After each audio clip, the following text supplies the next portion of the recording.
Cricket விமர்சகர் Suman C Raman தற்போது இணைப்பில் இருக்கார். சார் வணக்கம். ரவிச்சந்திர அஸ்வின் ஐபிஎல் போட்டிகள்ல இருந்து, அதாவது ஒரு இதுவரைக்கும் இன்டர்நேஷனல்ல இருக்கக்கூடிய அனைத்து ஃபார்மேட்ல இருந்து 2024 அவருடைய ரிட்டையர்மெண்ட்டை அறிவிச்சிருந்தாரு. இப்ப ஐபிஎல் போட்டிகள்ல இருந்தும் ரிட்டையர்மெண்ட்டை அறிவிச்சிருக்காரு. உங்களுடைய முதல் கட்ட பார்வை சார்.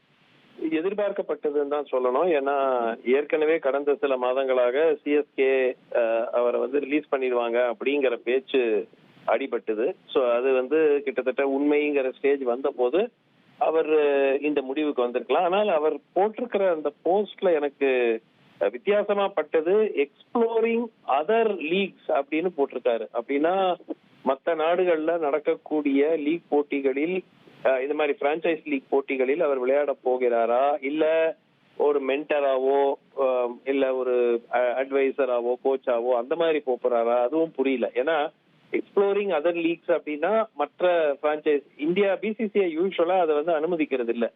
ஸோ நம்ம ஈவன் பிசிசிஐல இருந்து ஓய்வு பெற்ற கிரிக்கெட்டர்ஸ் கூட பெருமளவுல மற்ற லீக்ஸ்ல போய் விளையாடினது நம்ம பார்க்க முடியல. ஸோ இதனுடைய அர்த்தம் என்னங்கிறது போக போகத்தான் தெரியும். ஐபிஎல் இருந்து அவர் விலகிட்டாரு, அது தெரிந்த விஷயம். பட் அதை தாண்டி அவருடைய எதிர்காலத்துல அவர் என்ன செய்ய போறாரு அப்படிங்கறத அந்த அந்த போஸ்ட்லயே கொஞ்சம் இன்ட்ரெஸ்டிங்கா தான் கொடுத்திருக்காரு. அஸ்வினை பொறுத்த வரைக்கும் கடந்த சில டோர்னமெண்ட்ஸாவே ஐபிஎல்லையுமே கூட அவராலேயே சரியா பெர்ஃபார்ம் பண்ண முடியலன்ற மாதிரி அவருடைய பெர்ஃபார்மன்ஸ் எல்லாம் இருந்தது. ஒருவேளை அந்த பெர்ஃபார்மன்ஸ் அவர் முன்கூட்டியே ஒருவேளை இதுதான் சரியான நேரம் அப்படின்றதுனால கணிச்சு முடிவெடுத்திருக்கிறதா பார்க்கலாமா? எப்படி பார்க்கலாம் இந்த ஓய்வு? இல்ல, இந்த பேச்சு அடிப்படை ஆரம்பிச்சது சிஎஸ்கே பேசியிருக்கிறாங்க, அவங்க அவரை ரிலீஸ் பண்ற ஐடியால இருக்கிறாங்கிற பேச்சு வந்தது. சோ அதுக்கு முன்னாடியே இது அறிவிப்பு வந்திருந்தால் அது வேற மாதிரி நம்ம பார்த்திருக்கலாம். ஆனால் இந்த பேச்சு அடிபட்ட பிறகு இந்த அறிவிப்பு வருகிறது.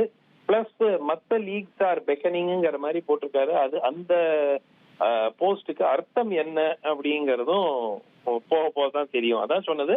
பட் கடந்த ஒரு 2-3 சீசனாவே அவர் ஐபிஎல்ல ஒரு பெரிய லெவல்ல அவரால் பர்ஃபார்ம் பண்ண முடியல.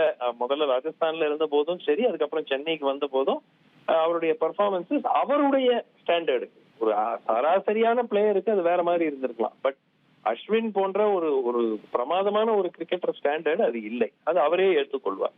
ட்ரெண்ட ஃப்ரெண்ட் ஆக்கிக்கோங்க. தந்தி டிவியின் சப்ஸ்கிரைபர்ஸ் அண்ட் ஃபாலோவர்ஸ் குடும்பத்துல நீங்களும் இணையுங்க.